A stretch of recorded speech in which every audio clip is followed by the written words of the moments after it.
Yeah, Silent Hill TDS, what's up? Yeah, come on. I.O.W. Sports Network, late night edition. Let's go. Come on. We about to raise the bar. Wild card mark. Everybody grab a seat, cause you know we about to spark. Late night sports talk. Modelo Le Cigar. Man, you don't wanna start. Wild card mark. We about to raise the bar. Wild card mark. Everybody grab a seat, cause you know we about to spark. Late night sports talk. Modelo Le Cigar. Man, you don't wanna start. Wild card mark. Hey. L Boogie with the hot flame, ashtray full of top names, little tree for your membrane. This the 9 hour time frame. I just snatched up a 6-pack, got my hands on a lid pack, whipping up a little batch of snacks. Yeah, man, I think I'm all set. Late night, can't sleep, go ahead and just tap in. Better grab you a cold one, and we about to get some laughs in. Wild card on the microphone, he'll hit you with a couple flurries. Y'all need to just strap in for some entertainment sports commentary. We about to raise the bar. Wild card mark. Everybody grab a seat, cause you know we about to spark. Late night sports talk. Modelo Le Cigar. Man, you don't wanna start. Wild card mark. We about to raise the bar. Wild card mark. Yo.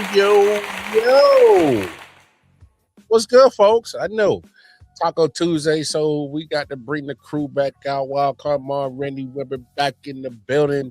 Feeling good, feeling great, feeling good. Y'all know what it is. Y'all make sure y'all like, share, subscribe, do all that good shit. But hey, man, my man popping his shit. You see the name.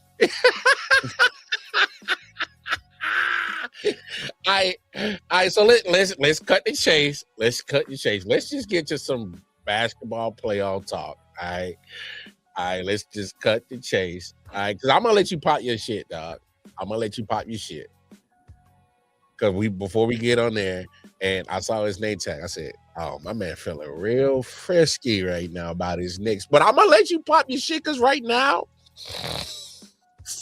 I kind of like that. How you feeling, man? How you feeling about your Knicks? No letdown, or this is legit?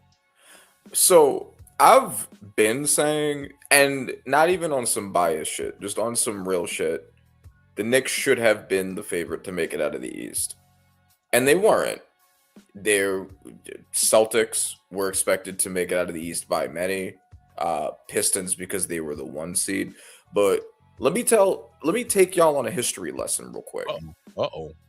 Last year, with basically the same rosters, except the Knicks with a worse bench than we have now, the Knicks sent the Pistons home in the first round of the playoffs.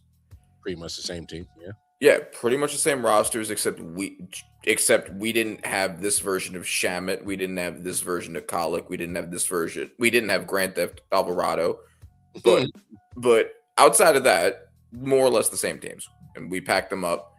Pistons with this core had no playoff experience whatsoever. Winning playoff experience. The Celtics, we beat the Celtics with a better version of the Celtics than we currently have now. The Celtics had an almost the entire series healthy Tatum. They had Drew Holiday. They had Porzingis. They had none of that this year. True. So why we were ever not the favorites to make it out of the East is crazy to me. Well, to be fair, Randy, we were both on this show as the season started, and we both set the expectations for your Knicks. We both said, if not this year, then when? Yeah, we said that. But if you look at the betting odds, if you look at most analysts, Pistons or Celtics were usually ahead of us. And I get it. We were the, 3rd seed behind them. Not that, we had also had a losing regular season record against the Celtics last year, and we still packed them up. Yeah. So we should have been the favorite to make it out of the East, just logically, historically speaking. Yeah. And now we are. Well, I'll say this. I was a little skeptical on what Celtics we were going to get going into the playoffs, just because uh, Jason Tatum made such a huge effort to come back. And for all accounts, he said he was healthy, but you know how some things happen when you come back, and it wasn't like he like gradually like got into it. Like, yeah, he didn't play no back to backs, and they kind of will give him a night off the next day, but he was going 35, 38 minutes. So it's kind of like you're pretty much going full tilt coming off an injury, off an Achilles. And I know he had a setback, and that's why they pretty much set him down, because I'm pretty sure if he could have played, he would have played the rest of that series. Yeah. Now I don't think he would have been as effective, because obviously they had to sit him down. They forced him to sit down. He still wanted to play. Looking at all accounts from all the interviews that I've been watching, he wanted to play. He wanted to put it. He was willing to put his future and his health at risk and play the rest of that series. He really was. I don't think it would have been the smartest idea, but we know how pro athletes are. Hey, they got to do what they got to do, and who the hell are we to tell them they shouldn't or shouldn't play? Yeah. But obviously, you get past them. I'm not sure about Detroit. As much as I love Cade Cunningham, I'm still looking for his Robin, his consistent Robin.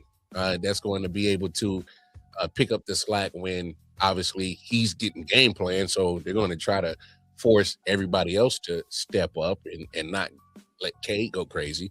So I'm still looking for his backup. Obviously, Orlando's already out of here. They're still too young and immature to put it all together. And the Cavs are a playoff team with James Harden, so that's that. Now that's the end of that discussion. Now I will say this, and not to get all too sidetracked from the Knicks. Now, if James Harden plays like he did the other night, yeah, we're having a different conversation. But that hasn't been the consistent playoff James Harden throughout his career. So expecting what we got the other night to be the consistent, I think that's a lot to ask of that guy, specifically because he has given us a lot of ammunition that says that he is not the playoff guy, including this playoff. like two game two, like only 2 games ahead of that, he had more turnovers than field goals again, which is a consistent thing that he's had issues with in the playoffs. Big facts. He literally, until that great game or solid game, good game, I don't want to say great, but until that game, he may have had maybe 2 games that were worth even remembering in this whole playoff series.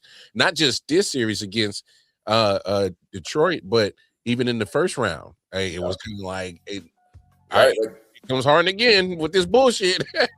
Exactly. Like if Harden plays like regular season Harden, they pack up the Raptors much easier than they did. They probably sweep them, if we're being honest. Yeah.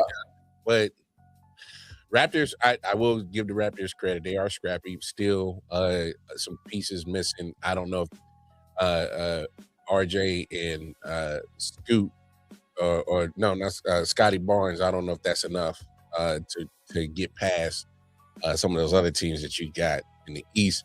So yeah, but even coming in, like we said, we set the expectations already. If not win, if it wasn't going to be this year, so. I look, man, the hurdles are getting slimmer in the East. I mean, if you guys, so who's next up for you? If you, Cleveland and it's Cleveland or Detroit, yeah, they're the ones that are next up. And I mean, like I said, we've already packed up Detroit. You guys match up great against both of those teams. Yes, exactly.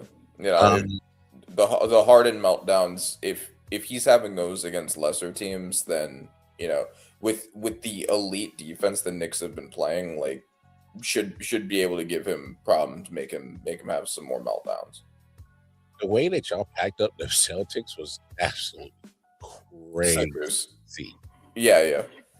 Like smothering defense, and then Mike Brown was like, let's bring on some of that Golden State Warriors shit that I was coaching up there for a little bit on here, and drop bombs over Baghdad on that head. That was crazy. I was Yeah. like, what is this? Yeah, no, or I think tied an NBA record for most threes in a first quarter in a playoff series. Where did that come from? I mean, the shooting talent is there. I mean, even with OG, that's the thing. Also, like OG had been the star for us throughout the playoffs up until that point. We lose him, and then that's when we set the record. It's like that. It's such a well balanced unit. Like everybody's contributing. Cat has been playing the best basketball he has probably ever played. Best rim protection he's ever had. Best playmaking he's ever had. I think he's tired of us talking about his sassiness. Yes, I think so too. I look. All and- jokes aside, Yeah. I think he's like, I've been in this league long enough, and we've had this conversation. Why can't he be the best big man in the league? Yeah, he's got all the talent. And also, like, that's the thing. He's always had all of the talent. There's been a lot of inconsistencies. He's had this year and with the Knicks, his biggest issue has been foul trouble. He has cleaned that up in the playoffs. He still had that issue in the regular season. He's been very shaky in the regular season. A lot of people, including Knicks fans, were talking about trading him. And now he's been showing up big in these playoffs and in the last month of the regular season. And we're getting the best version of him. We're really getting the best version of everybody right now. We're getting the best version of Landry Shamet right now. But if you guys want to win that championship, it needs to be him. It needs to be Cat, because, and you can correct me if I'm wrong. Obviously, you watch more Knicks games than me. I think Brunson is going to get his. So, and even if he has a bad percentage night, he still is affecting the game in so many other aspects. He's still involved in the game. So I'm not worried about Brunson. Only thing I'm worried about him is injury. Is he going to break down? Because there's going to be times some of these bigger guards are going to try to bully him. The physical thing. We know that. Now, I'm more are we going to get that consistent Cat that is the dominant big guy? Because we've had this conversation before. He gives me something that I can't get from Embiid, which is durability. He gives me something a little bit more than what Jokic does, defense. I'm not saying Cat plays astronomical defense, but I would take his defense a little bit more than what Jokic gives me as a big. I mean, yeah, because Cat also has never been considered a defensive big man. He's always been like an offense first big man. But we saw Jokic get torn apart in his series with his rim protection. Really? Cat has been a much better defender at this playoff season than Jokic was. Oh yeah. So if you can just get at least solid defense from Cat, then you have the balance that you need there. He consistently plays himself out of that conversation, if that makes sense. Yeah. Where it's like, come on, Cat, all the tools are there. Even, and I don't like to quote this guy a lot, but even Pat Bev says, yo, dude really got all the tools. And he wasn't the only person I've heard say that before. So it's kind of like, oh yeah, he's the best shooting center ever, which is like that in and of itself makes him such a dynamic weapon. Like you needed solid defense. The fouls were a huge issue, and just consistency. And he's really fixed all of that. He's been averaging 8 assists on top of it. Just legitimately, like he could be, I'm not saying that he's going to be better than Jokic as a player, but he's absolutely in that. Has always had everything to be in that conversation of best centers, like center 2 right underneath Jokic, I'm sorry, or center 3 underneath Jokic and Wemby. He already is there, and he's probably easily solidified his place there. And how foolish of me to not even mention Wemby name in that conversation, because we just watched. Yeah, well, because I was going to lead to that in some form or matter, but I'm also looking at, it's kind of weird that you brought up Jokic and we're talking about him in Carlton Towns, because it's almost as if Mike Brown was like, Hmm. Maybe I should implement you like they use Jokic and run the offense through you, where I can have you at the perimeter because you are a good shooter at the perimeter, where they have to, their opposite big guy has to come out. All Yeah. right. He has to come to at least to the top of the key. Like he got to come out there. So if I'm Cat, I can run the offense. Then, hey, that's when you can get Brunson to get off some of them. And like Brown knows this, get those screens and get those get Brunson moving. That's how you get him going. And dog, I'm like, he's kind of using him like Jokic. Yeah. He's kind of using him like Jokic. Yes, exactly. I agree. I think that has been the strategy. Like, okay, if you're going to be an offense first center, let's use you the way like the best offense first center. Well, that's the way the league's going to right now. Now, obviously, when we were growing up watching basketball, big men would never be at the top of the key, would never be at the 3-point range. And if they were setting screens and they was at least doing some pick and rolls and they were rolling towards the basket. They were not camping out at the 3. They were not camping at the top of the key. They weren't doing that. All right. Yeah. And the fact that we're in this type of basketball now, that like you see the Wemby's, the Jokic, the Cats, who are going to be out there, and they're going to be at the 3-point line.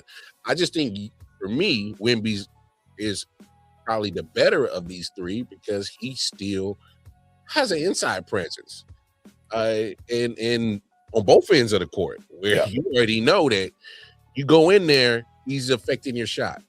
I can't remember what he did to the T-Wolves. What was that? A double-digit blocks or some shit early in the series.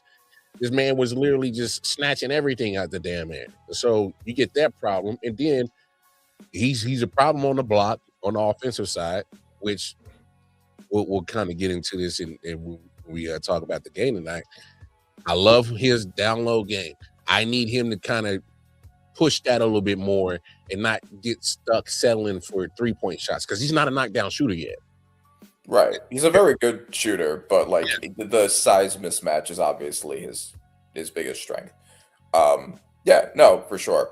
And I think that also in whoever we play, whether it's the Cavs or the Pistons, whether Cat is matched up against Jalen Duren or whether it's against Jared Allen, considering what he just did to Embiid, I like him in either of those matchups. Like either of those are tough centers to put him up against.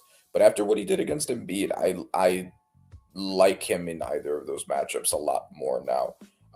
And also speaking of Embiid, man, Embiid, I at a certain point, and like, look, I know that we won anyway, so like it ultimately doesn't matter. But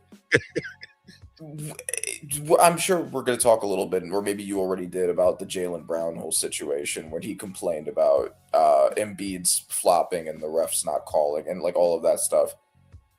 He, at a certain point, like you're just not even playing basketball anymore, man.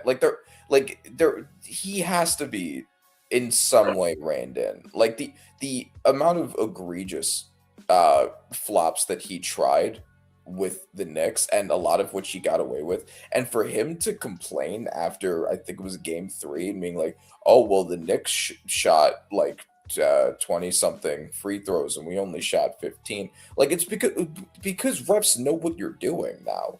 Like you're not going to get all of those anymore because it's so egregious that it's obvious now. Like at a certain point, like how do you just let a player like that with no consequences just ruin your games? Okay, so it's funny that you bring that up because now that's been the discourse around the whole basketball world the last week is flopping.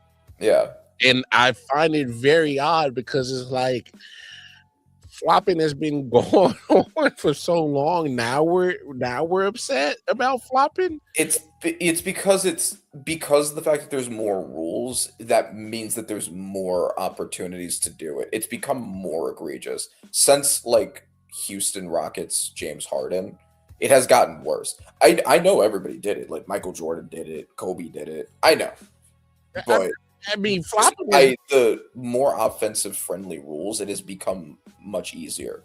and more frequent even then than it was. It just baffles me, like the conversation about flopping just intensified over the last few weeks, and I'm like, hold on, especially during this whole the Lakers Thunder series. That, and granted, I've always said this about SGA.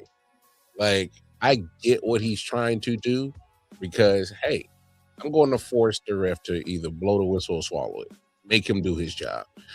It's part of a strategy, a weird strategy. Obviously, I'm not a big fan of it. Most people aren't. Some old basketball heads like myself are just not, because it's like you're manipulating the game, and I understand it, but it's part of a game. It's a strategy. I'm not going to bash SGA too crazy about it. It is what it is, because that style of basketball was just another blueprint for, like you said, James Harden was doing it. And that's another blueprint from when LeBron James was doing it. And that's what really tripped me out about some of those basketball fans was over there mad that HGA was doing all that in chat. And they like, how dare they? This I'm like, wait, hold on. Whoa. We gotta relax. Like, we got a guy that's been playing 23 years that's just crafted. And don't get me wrong, because I had this conversation with other people. I understand why LeBron did it, because referees tend to officiate physical freaks different.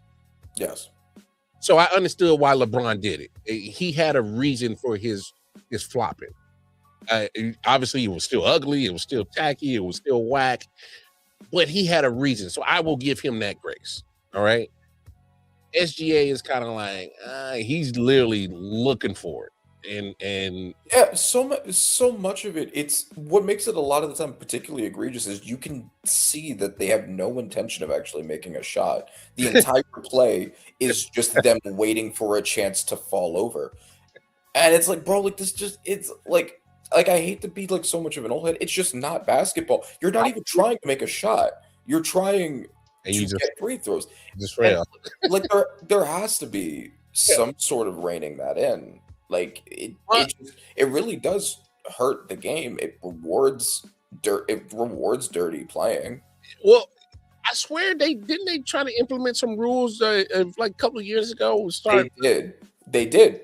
Okay, last off season. And have you ever seen it get called? Have you ever seen someone get called for flopping?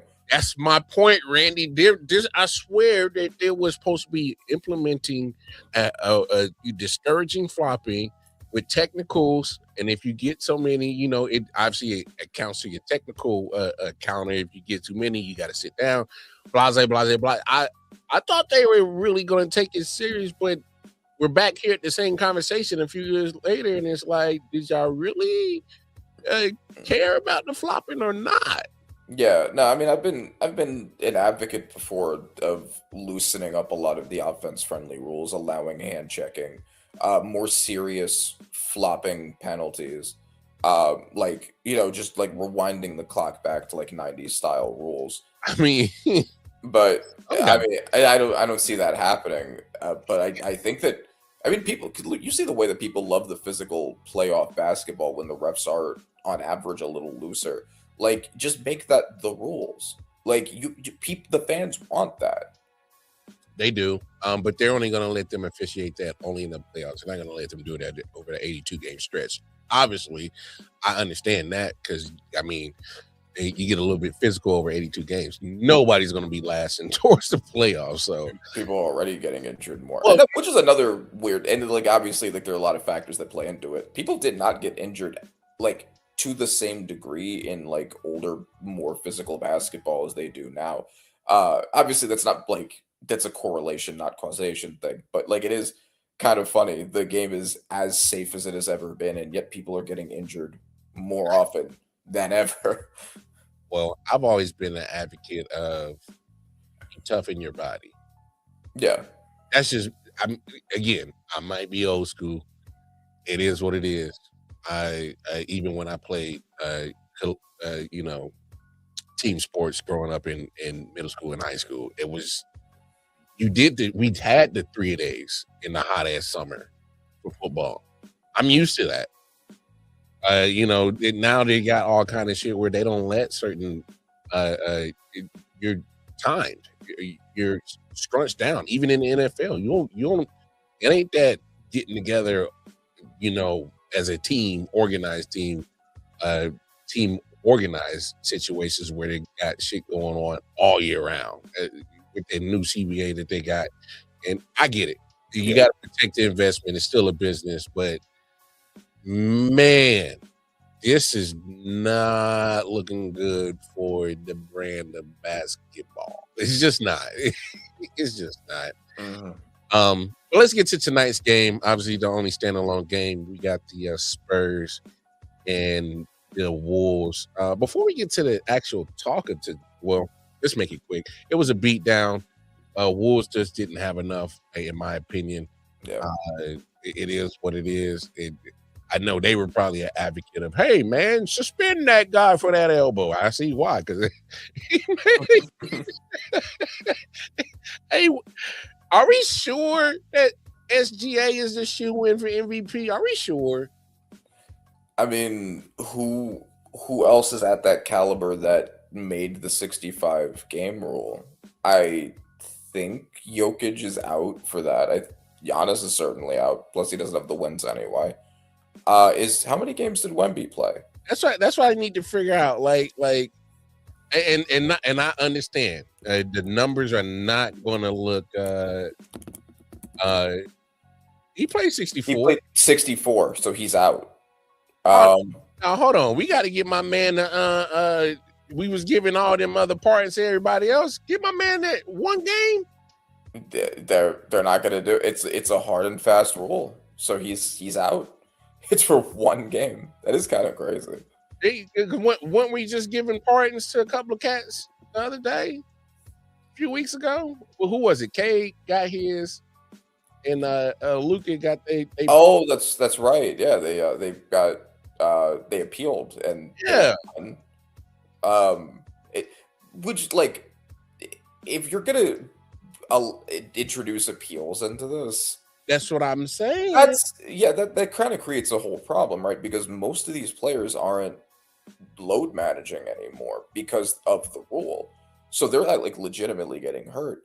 So now there's like a commission that gets to decide if you're getting hurt counts. That's what metrics are they using for that? That sounds really subjective. Luka got injured the same like seriousness of injury that Wemby got. So why would Wemby's appeal not work then? If you remember, Kane had his own thing because of the collapsed lung, but is that worse than any other injury? And that's by these standards. And that's the crazy thing. You're saying Cade get his appeal because his injury was respiratory and a collapsed lung, something he couldn't affect. That's what, from what I gathered, that's what they're saying. They're saying Luka had maternity leave, so he should be allowed to have his appeal. So I'm like, wait, hold on. I get what you're saying, but hold on. Then where's the line? Because Ant tried to get his appeal because he was only, I think, 3 or 4 games short. And so they denied his appeal. So I'm just like, well, where's the line? Yeah, like paternity leave can't be that's appealable, but like a concussion or a torn hammy or whatever isn't. Like I don't understand that at all. And those, I'm not sure. Again, I'm confused on the appeal.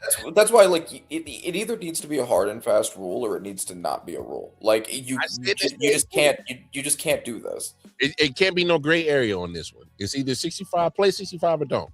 Yeah, because like you can make the argument like, well, it's not their fault that they missed those games, but that's true of everybody unless they're purposefully load managing, and none of these guys were. So if the whole point is we don't really care why you missed the games, you missed too many games to be impactful enough to be an MVP. Okay, that's fine. I can follow that logic. But like if you start going into like fault, well then the rule can't exist anymore because it's none of their faults. I don't know. I'm just over here trying to figure out where's the line. Anyway, but and if he was eligible, are we sure SGA is a shoe in MVP.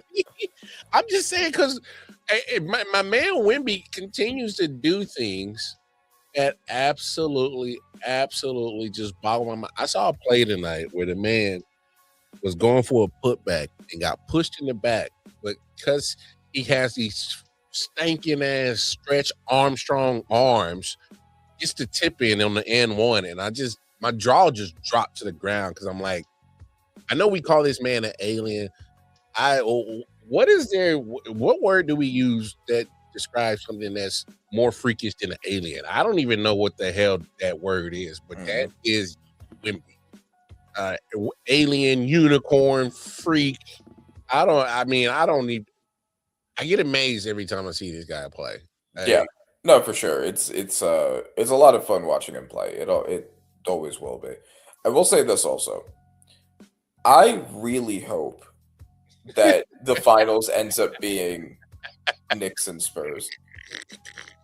I can't stand Bro, so are injuries. what do you mean? Injuries are an illegal thing. I really hope it ends up being Knicks Spurs, and for several reasons. For one, the Knicks beat the Spurs in the NBA Cup Finals. They ended their win streak that they were going on in the regular season, so we can beat them.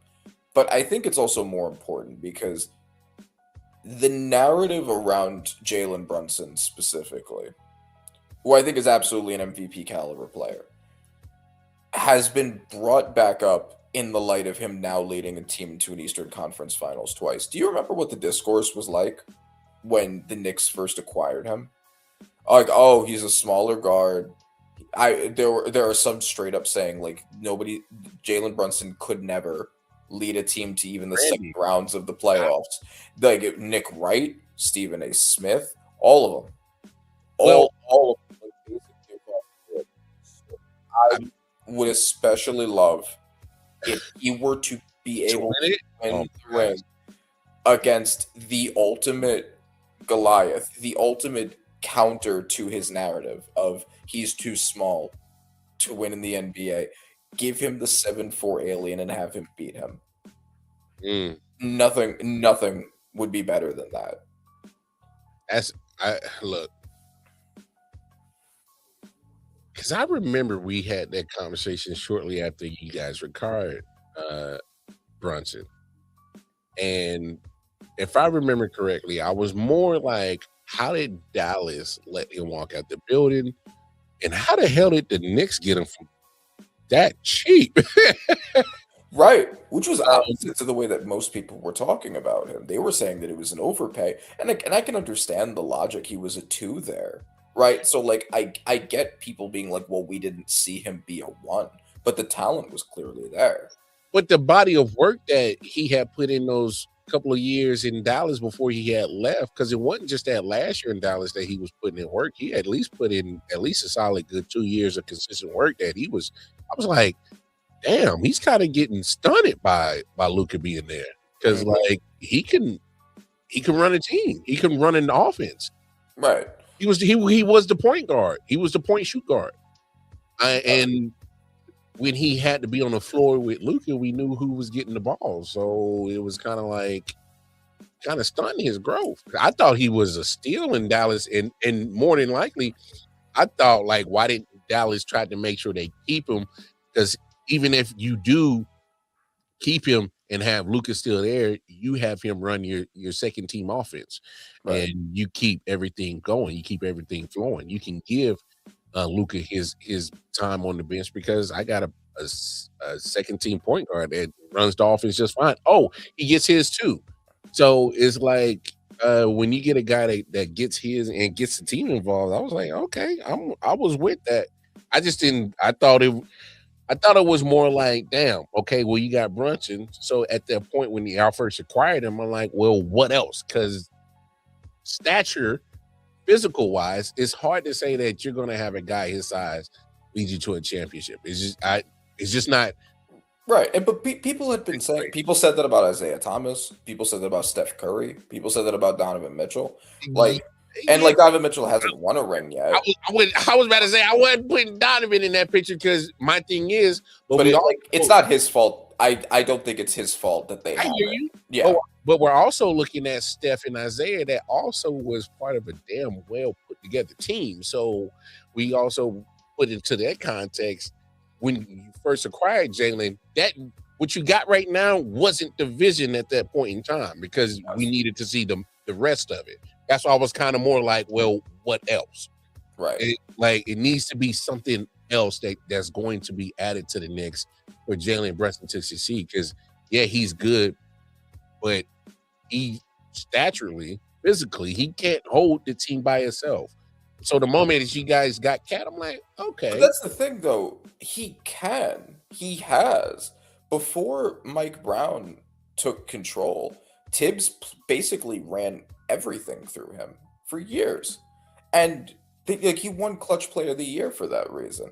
He That's was fair. the entire offense for a couple of years. He showed that he could be basically the whole team when everybody else was having a cold night and he had to put on the Superman cape. He did it about as good as anybody in the NBA. And I know how sports media is. For lack of a better term, sports analysts are size queens. A lot, a lot of the time, they, That's they, wild. yeah. They love it's the measurables. That's what like Wemby was getting like, oh, he's gonna be the GOAT talks before he even walked in the NBA, before he had played a playoff game, before he had proven anything. And like, granted, it was warranted in his case, as it turns out, but uh, you see it with football too, like players that, and we'll talk about the draft. Someone like a Keldrick Falk, for instance, will get a first round pick just because of his measurables, even if he hasn't done anything to earn it. Meanwhile, like a quote unquote undersized player, they can play their ass off and be really good, but they'll be like, okay, but like he shouldn't be good because he's insert height or whatever. That's always what it is. True. And Brunson playing a 2 there. It's kind of similar to like the Isaiah Likely next to Mark Andrews thing, right? To like do another analogy is like, well, the limited production, how much of that is them, how much of that is opportunity. You can get them at a price, a much better price than they should actually be going for, just because they didn't have the opportunity to show out, but you saw the ability to do that there. And that was how we got Brunson for much cheaper than he should have been for. Now, get the team around him and get that team locked up now before you got to get that max to Brunson. Yeah. I think he deserves it. I think he deserves it. He took a pay cut for us to bring his friends on the team. Yeah, he absolutely deserves it. That's my point, Randy. I don't think that discount's going to be around the second time around. Right. And that's why I think that puts a little bit of tad bit more pressure for the Knicks to win it now. Why you got OG? Why you got the rest of the squad? And everybody's pretty much for the most part are locked up. Yeah. Kim Bridges, OG, Cat. And Cat and OG are both not cheap. So yeah, like once he takes his max, we're gonna have to have some uncomfortable conversations, and this hat really does have to be the year. Unfortunately, between the pathway with the teams that are out of it and all of that, like it has to be this year. Here come the aprons. Here come the aprons because look. I'm not a full expert on the aprons when it comes to the CBA when it comes to the NBA and that relationship and all that. But I do know this. That CBA and all the aprons that have been put in, they make it real hard to keep a lot of people getting paid a lot of money on the same team. It makes it real hard to do it. So there's going to be some tough conversations and going to be some maneuvering of that roster. Probably a lot sooner than later, depending if they can't get this situation taken care of and bringing that Larry O'Brien on. I'm just saying, because shit gets real hard to do that. But man, I hate this for my man Ant-Man. I hate this. He's got to put on Superman cape, and he's trying, but it ain't gonna be enough. And I just think that the T Wolves, man, they're scrappy. They just ain't got a Wimby, man. No, They it's got a true. Wimby, dog. Yeah, like you could, and like if you actually like go like player by player, you could argue. I don't think like in a crazy way that they might have the better roster of the two overall, but Wemby individually just makes it so hard. It's a perfect matchup against Gobert. Uh, yeah, no, I mean, it is unfortunate, and then also like with the injuries coming in and out of the series. Uh, Because Gobert's trying his hardest against Wimby, but he brings nothing on the offensive side but second chance points, and you got to get him. You got to get the rebounds first because Right. there's Wimby there snatching rebounds too. So it's like, yeah, with that crazy ass wingspan. oh my gosh, dog! Like that's a cheat code, bro. He's literally a point guard in the 7'4" body, bro. Yeah. No, it's true. I mean, like it is a shame because they really have been the darling of the playoffs, like the underdog darling. People really wanted to see them make it. Uh I don't think they're going to. I think it's definitely going to be OKC Spurs, which is going to be a phenomenal series. It's going to be a hell of a series to watch. Most real, because no offense to your Lakers, the OKC have not had a lot of competition on the way. They had the Suns and the Lakers. Yeah, That and speaking of which, good segue right there. I'm just gonna say this. Obviously, you know me, and the people that watch this content, they know that I am not a big LeBron James fan. And it's been a real tug of war to have him on my team. It's been weird. He's been here almost 8-9 years now, probably his longest tenure. Been all the teams he's been on. It's crazy. Or I think it matches his first run with the Cavs. But regardless, he's been in LA for almost 10 years now. I know that's shocking, right? It's just crazy.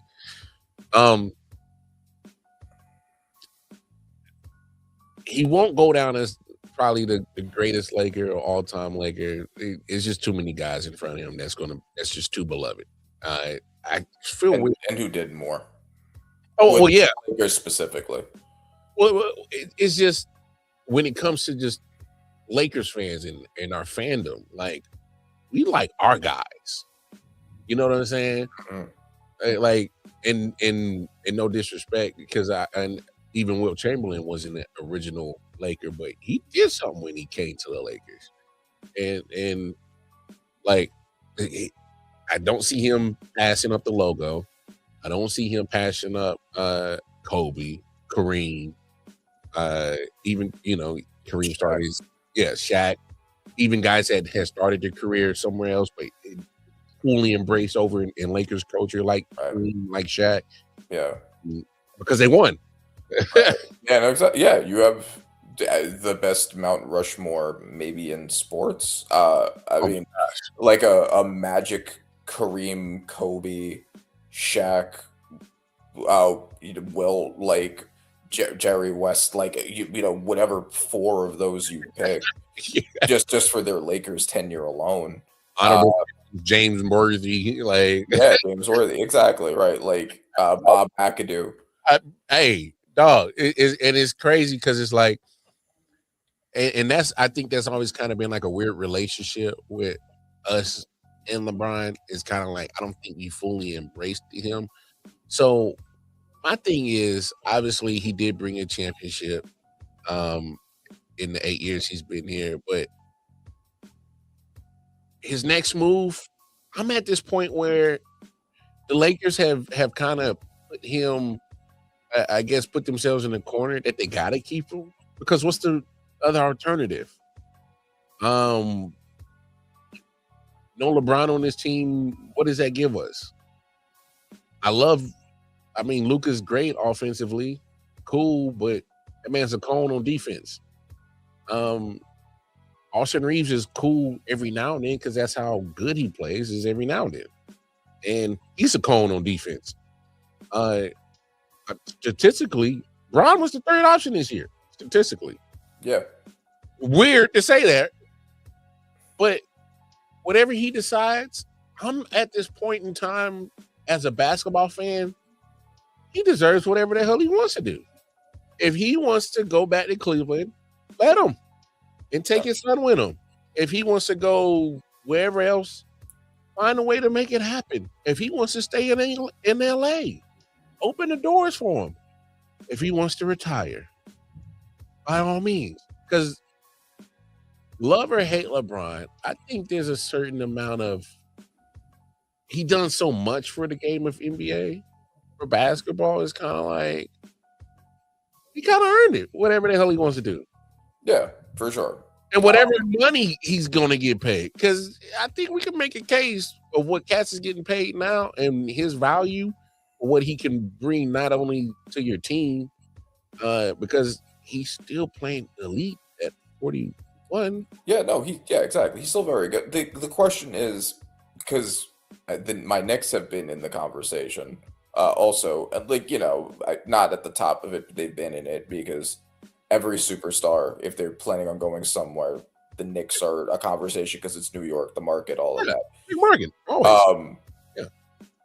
It just doesn't make sense for a team who's looking to do something with their team to trade for or even acquire a 40-year-old player who is possibly 1 year away from retirement.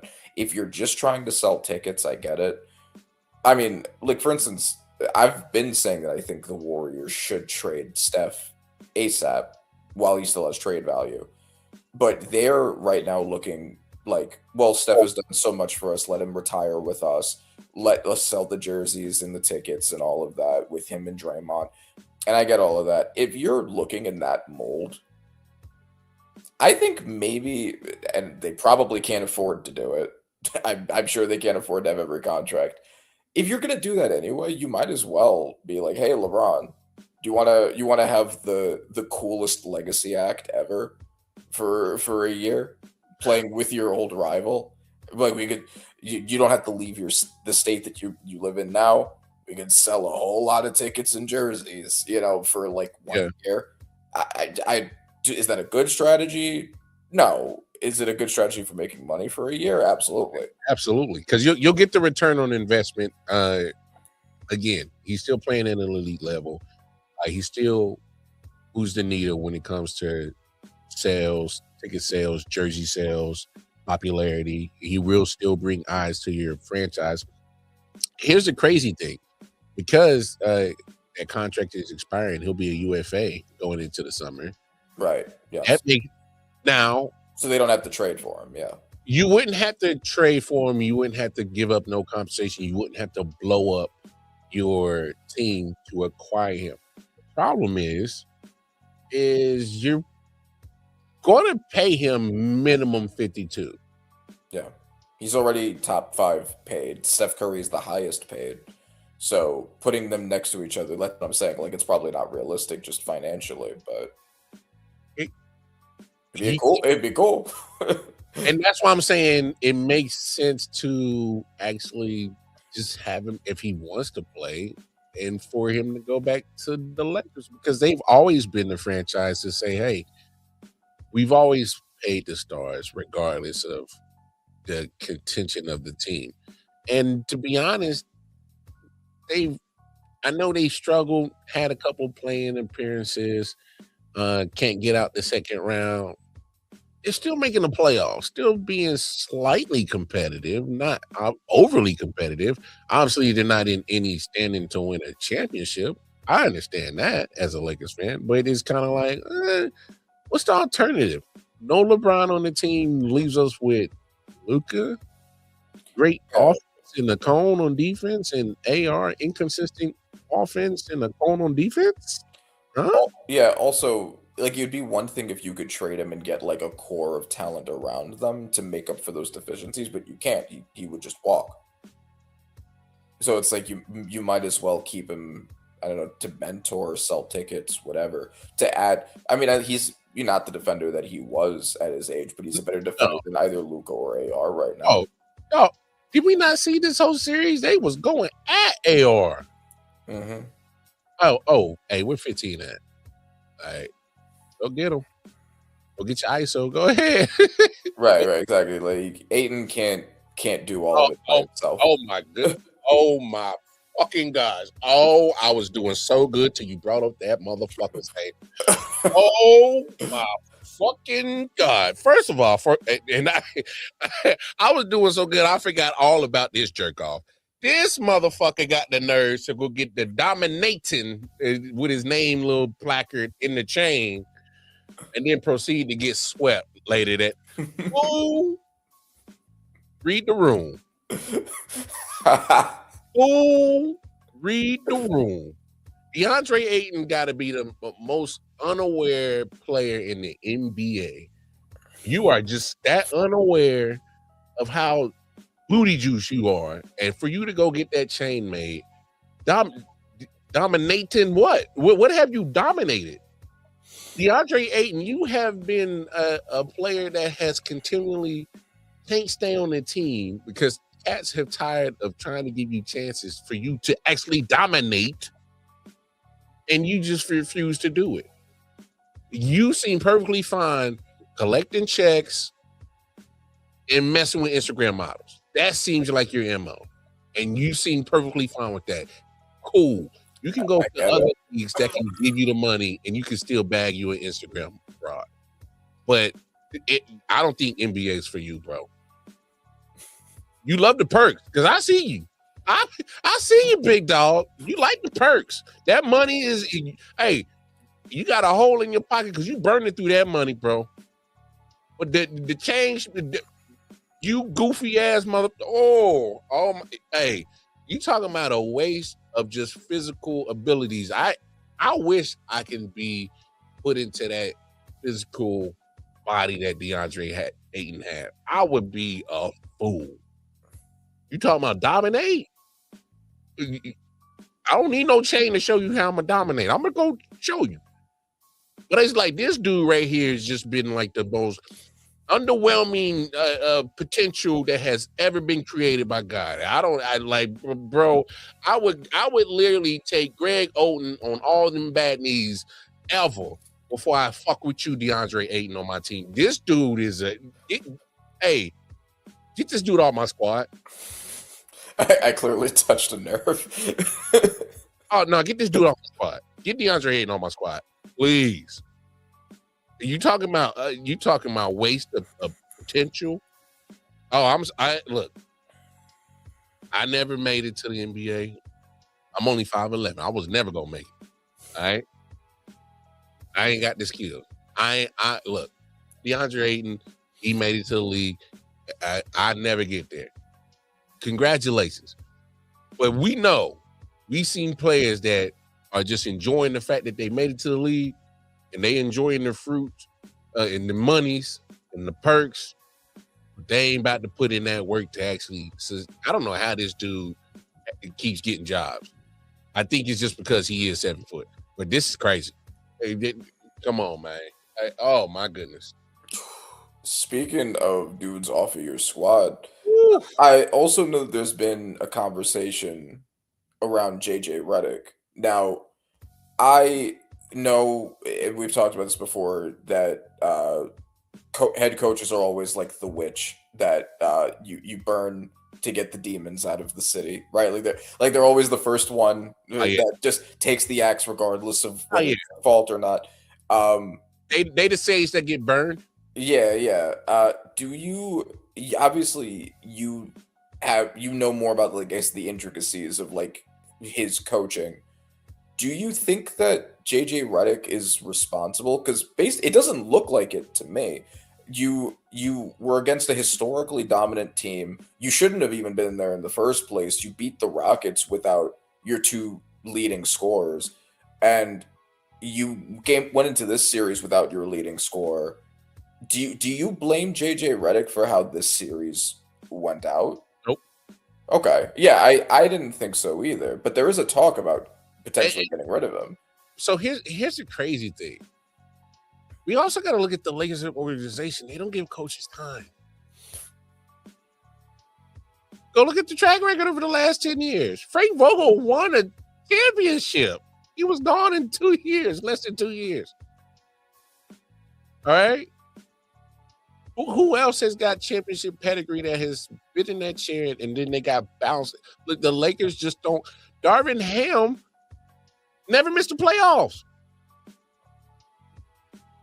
He got 2 years. He was gone.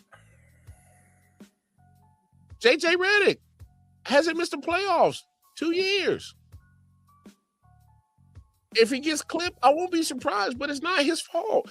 We got to look at the construction of the team. Again, I'm not the big LeBron fan, but the fact that you have put him on the team and you pay him this money, it's going to make it hard for you to get some other talent in there when he's 41 making $52 million. It's just going to make it hard. And say what you want, Lakers fan, I'm not sold on Austin Reeves. I'm not. And I get it. He had that cute little game. He dropped like 50 plus. Hey, man. Hey, Bam Adebayo scored 83, man. Ain't think of motherfucking having in the NBA, bro. I'm not falling for that shit, bro. I'm not sold on Austin Reeves. Then Luka, here's the benefit that needs to happen why you need to still keep LeBron. You still need some maturation process for Luka. Who better than to learn that from? Who better than to learn how to mature as a superstar in the league pressure than LeBron? Luka got to mature, all right? He still got some maturation that needs to go on with himself. And JJ Redick, low key, has actually been. I was a skeptic at first when I said, "Wait, did y'all just hire my man's podcast brother?" Yeah, I know. I was too. Huh? But the IQ of JJ can't be denied. He's always had it. He's always had it back to Duke. He knows ball for sure. He knows ball, and so I just needed him to show it to me because look at that roster. He's getting a little bit more out of that roster than most coaches can get. Yeah. I mean, Ruri had some solid games in that on the series. And I'm not looking for Ruri to be. No. I've always liked Rui Hachimura. Every time I've watched the Lakers, he has always caught my eye as playing above what you would expect out of his name. And Randy, like obviously, like you've watched him more than I have. Yeah. But I've always kind of gravitated towards him. It's just like, damn, like he's low key underrated. Go down that roster. Look at it. Pull it up. Everybody, pull up that damn roster. Go find me a coach that would have done what JJ Redick has done, Darvin Ham has done. The Lakers have not missed the playoffs in the last 5 years. Now you could also, to my point about the Rockets, because like I said, they shouldn't have been in that situation in the first place without Luka and AR. But you could also easily argue that was more of a Rockets problem than a Lakers overachievement, because KD kept going out of the lineup. That's fair, and he was their entire shooting and the drama around them, like they were a whole mess because that's what KD does. And and Şengün ain't it to me. You could argue like they were that was a lot of them underachieving, but even still, like with those injuries, like it still is pretty impressive that JJ Redick even got to OKC. There is some underachievement from the Houston Rockets, but there's also overachievement than what LeBron did in that series. Yeah. Oh, he turned the clock back. There was some overachievement what he did in that series. So he knew he was down his top two scorers. So it's like, oh shit, let me turn back the hands of time. Let me show y'all what I do. King shit. And that's the crazy thing about like right now, me giving this guy some praises because I've never been a LeBron fan, but because of the fact that this might be his last year, and I don't care how you feel about the guy, the league is going to miss this guy the moment he hangs his motherfucking shoes up. Yeah.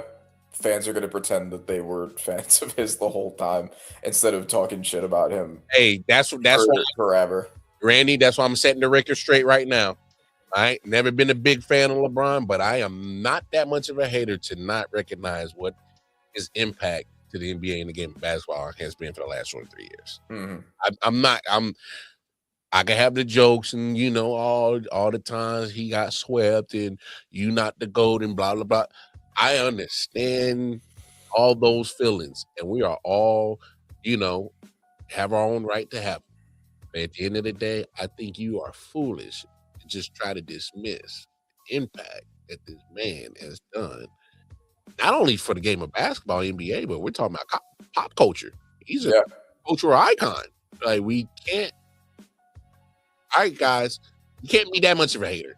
Right, exactly. Like, he's at lowest a top 5 player ever, and like just getting to watch that for over 20 years, man, it legitimately is special.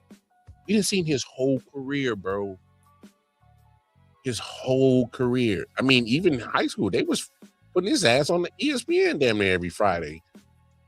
So it's like we didn't see this man's whole career. Yeah, and he's had such a story of a career, right? He had his, for lack of a better term, babyface run in the first run in Cleveland, where he was this insane Marvel carrying a bunch of bums who are currently selling cars. And then he had his heel turn to go to Miami. That's crazy. The heel turn is crazy. Yeah, no, exactly. Like, that was the big point where everyone turned on him, and we had he literally had like a John Cena like career. He had a babyface run. Oh, that's crazy. He had a heel turn. Or like Hulk Hogan might even be better. Maybe that's like the NWO. NWO. He had his Scott Hall and Kevin Nash in D Wade and Chris Nash. And then the Dirk Nowitzki was Sting, and he got one over on him. That's wild. If you're not a wrestling fan, those references probably didn't make you laugh, but that fucking sucks for you. That was hilarious. Yeah, no, he had just an incredible career. And then he goes back to Cleveland. He wins a ring. Was one of the best finals performances ever, maybe the best ever. His rivalry with Golden State, and then he goes to the greatest basketball franchise, wins a ring there. Yeah, it's just an incredible career. Like, I'm still of the position, and apparently Michael Jordan doesn't give a shit about it, so maybe we should all stop giving a shit. But I've never been of the position that I think LeBron is the GOAT. But he is a lot of people's GOAT. And there's a legitimate enough case for him being the GOAT that you can't argue that we're not losing something out of basketball when he walks away from it. Absolutely. You know who's really going to suffer? You fucking Nimrods on these big networks. What the fuck are y'all going to talk about, dude? Bro, for real. For real. I'm going to be honest with you. Skip Bayless is going to do. I'm going to be honest with you, Randy. I could probably count on my hand the number of times I've actually had like true LeBron segments on my podcast. Because I think he's such a watered down topic. And he's a low-hanging fruit to get views and people to get traction to you. I don't like to dedicate a lot of time to LeBron. I just think it's beating a dead horse. So yeah, like I can count clearly how many times I've talked like a true segment. We're having this segment is because this could be potentially, that was probably could be his last game. Like, and whatever move he decides to do, whether he wants to retire, come back to LA, go somewhere else, he's well in his right to do whatever the hell he decides to do. Because I think he earned it, point blank period. So for sure. There's another group of people that are going to lose. Have you ever tried to talk to a LeBron hater, like an old school basketball fan? Those people, I have no idea what they're going to do. That man lives in so many people's heads rent free. If you try to talk about basketball at all, they'll be like, "Oh, by the way, I hate LeBron." Like it's just a mental, like a tumor, like that's just like popping on in their head. I don't even know what they're going to talk about now. they just may not say anything ever again. Like that was their whole lives for a while. Hey, that's my point. What are these fools going to talk about next? But one more basketball topic I wanted to talk about before we get a quick recap on the draft. I know the draft has been a few weeks, but me and Randy haven't been on since then, and I want to give him an opportunity to talk a little draft. But before we do that, here's one thing I don't know I'm too sure about, bro. NCAA just improved taking the tournament to 76 teams, both for the men and the women, starting in 2027. Jay Williams, former Duke Blue Devil College great. Hey, this is what he had to say. What do you think of the decision? Like I told you before, this is about the power conferences getting more mediocre teams in.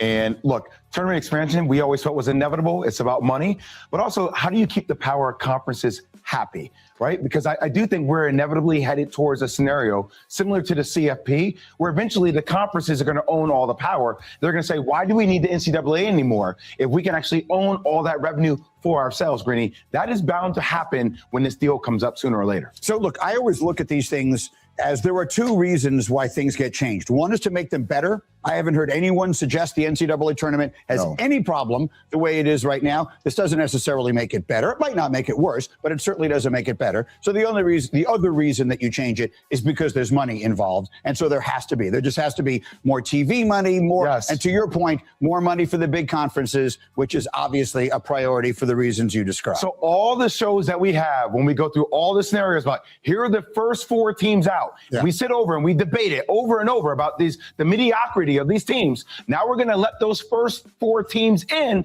and the next four in. Right. We're just letting more mediocrity in the tournament. Like I said before, everybody gets a trophy. It really is 2026. It devalues the regular season to a degree. It takes, if you're asking my opinion on it, I hate it. And I didn't like it when they expanded it the first time. There was something absolutely perfect about the NCAA tournament. Now I will acknowledge the first four now doesn't bother me. I'm not sitting there watching those games thinking, oh boy, I really wish this wasn't going on. And I'm sure we'll feel that way when these games are being played next year or whenever it is that this takes effect. But as a general rule, I do not think this needed expansion. This is just more marketing collateral that they'll keep trying to sell you on in media rights. And it's fine, right? Because there's always excitement leading into the tournament. But at the end of the day, you're not watching a good product. And that's the point. Yeah, I mean that at the end of the day, that isn't the point. Yes, right? That's not why the decision is being made. So, Randy, a lot of points that Jay and Greeny brought up, and I agree with a lot of them. My thing is, I'm also looking at the landscape of college basketball. It's also starting to look like college football, NIL, parity. Not all your 5 stars, 4 stars are going to your blue bloods no more. Which, in turn, you kind of see teams like Kentucky and Carolina kind of laundering in the basketball world, where normally they were the team. Duke's managed to kind of keep themselves relevant. Maybe Carolina might need to take a little page out of their rival down the road, Tobacco Road, and mimic what they're doing. But I'm looking at expanding the college tournament because of teams like Carolina and Kentucky, who are the Blue Bloods, who are kind of on their downside. And it kind of looks like, let's expand it so we give these Blue Bloods every opportunity to make sure they get in the tournament. I was kind of looking at that first before all those other points that they brought up. Because if I'm Kentucky, I'm Carolina, we still bring in some recruits off the cachet of our name. But with NIL and transfer portal and the parity that comes with the talent can easily be dispersed. We're brought down to a certain level where it's more competitive for us. We're not the top dogs no more. And I need to get in the tournament because we're synonymous with being success. We're synonymous with being some of the people that are going to be one of the better teams in the tournament. Oh, and no worry, NCAA, we're going to help bring the money because we're a blue blood. We got the following. They're going to come to every last tournament game. They're going to sell out every last tournament game. They're going to fill up those hotels, help bring some revenue to that city. Wherever you got the Final Four at, we're selling that month out because we bring the following as a blue blood. This is what screams that to me is, hey, let's give our blue bloods every last opportunity to get in the tournament because we love the money they help bring. That's what I kind of saw that when they expanded to 76, because Carolina's been kind of scratching on the way, at the bottom of some of those teams. As should they get in? Should they not? Because they not sitting at being a 1 or 2 seeds on a consistent basis like they used to. You know what I'm saying? Mm-hmm. So when they start getting to some of those upper seeds, you're like, oh shit, Carolina looking, Kentucky looking kind of. Oh, they ain't a 1 seed or 2 seed. Oh, because they not popping like that like they used to. That playing field got leveled, baby. And so when I see this expansion, that tells me the NCAA will do all that they can to make sure that, hey, I know we're trying to revolutionize the game, but let's have this little piece of tradition. I need my blue bloods in this motherfucker. Yeah, I mean, I see that too. I guess my question is that a bad thing? I don't necessarily know if I necessarily see a huge downside to it. First of all, you get more teams in it, so we as fans get more basketball. You get the fandoms of those schools, like you said, like the fandoms of Carolina and Kentucky, still following the tournament, even if their team otherwise would have been out with the lesser teams. Yeah. Upsets do happen, especially with schools like that are barely making it, but like have those blue blood, legacies, coaching, whatever.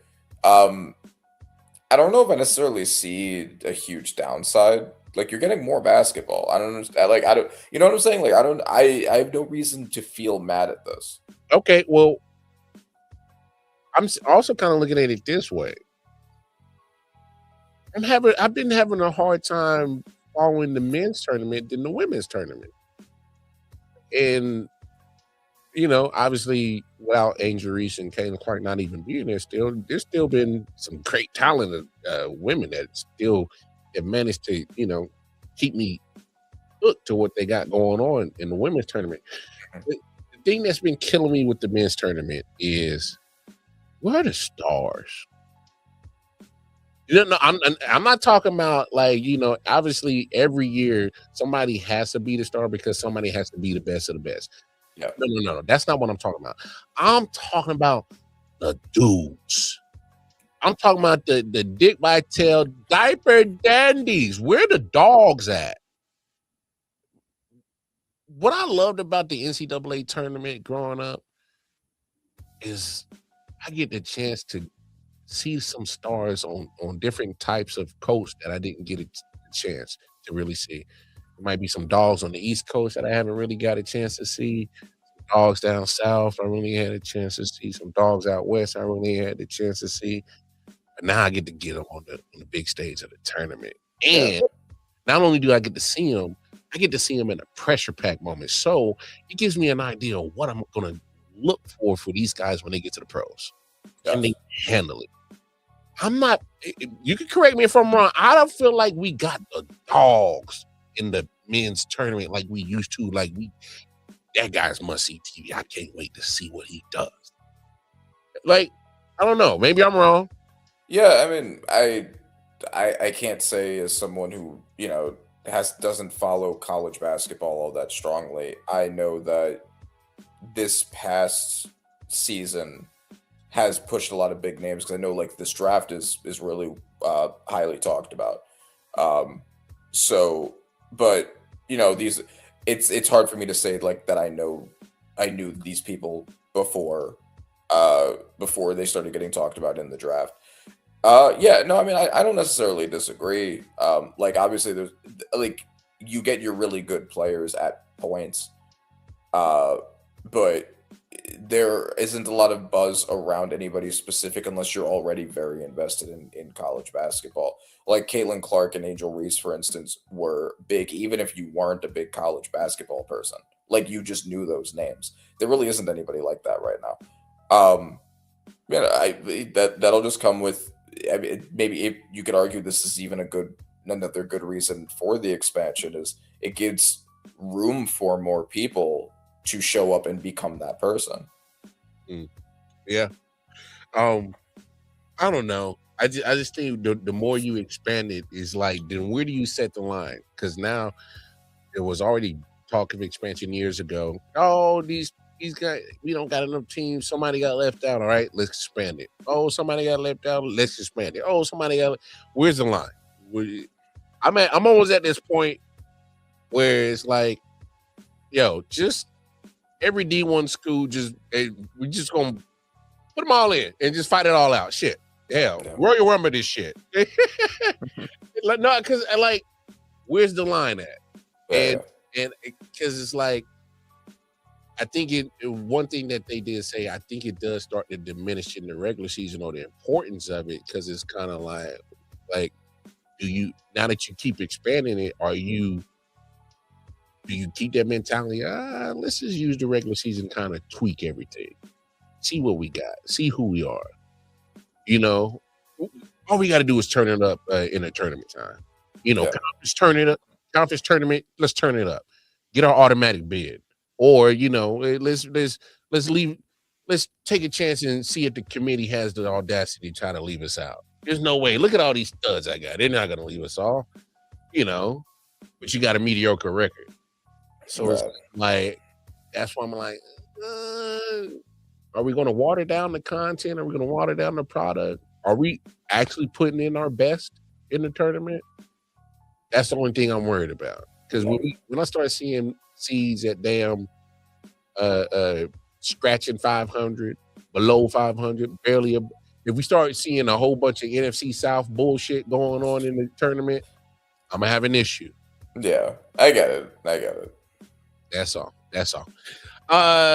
Speaking of the NFC South. Yeah, speaking of the NFC South. I wanted to definitely let you have your take on anything draft worthy, because again, we haven't been on since the draft has occurred. But hey, floor is yours. You can talk about one pick that you love, one pick that you hate. But before you answer that, Randy, I know me and you are probably of the minority that loved the Ty Simpson pick. And I loved it because I've seen a guy in Kansas City that sat for a year and learned from a very good quarterback in Alex Smith. And by the way, if y'all check Alex Smith numbers, he did pretty damn good in Kansas City with Andy Reid. Was he Super Bowl caliber? No, because we didn't win it. Was he MVP caliber? No. But he was a damn solid, damn good bridge quarterback from him to Patrick. And the time he had as a starter in Kansas City, put up solid numbers. Just saying. But he get to sit for a year. I don't mind them doing it, because if I'm the Rams, I lose my secondary, but then I gain it because I get Trent McDuffie and Jalen Watson in Kansas City. I feel like I've done enough in the free agency to solidify and keep my status of where we were just a few plays away from going to the Super Bowl. Here's why I'm pro loving the pick and getting Ty Simpson. Because if you feel that his talent, the 1 year he had in Alabama, and put context to it, he was banged up for the majority of that season, and still the talent was there. And I feel that a year of him learning from Matthew Stafford will advance him and prepare him in anything that's about to come out of the draft next year. I also feel that the Rams are saying, hey, I'm gotta kind of look for my heir apparent, because we can't act like my man Matthew Stafford didn't come into this past season with a bad back. All right. And there was at points where they didn't know if he was going to be ready for week won with his back. All right. And Father Time starting to knock at his door. All I'm saying is if my man is struggling to get ready for the season last year because of the back, he's getting older. You know what that tells me?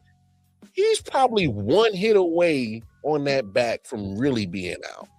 So why not get prepared for not only my future by him learning, but just in case I gotta break the glass on a just emergency quarterback case, I'm still a little bit comfortable sticking Ty Simpson in there and Stinson Bennett or whoever the hell else they got at quarterback position. I loved it.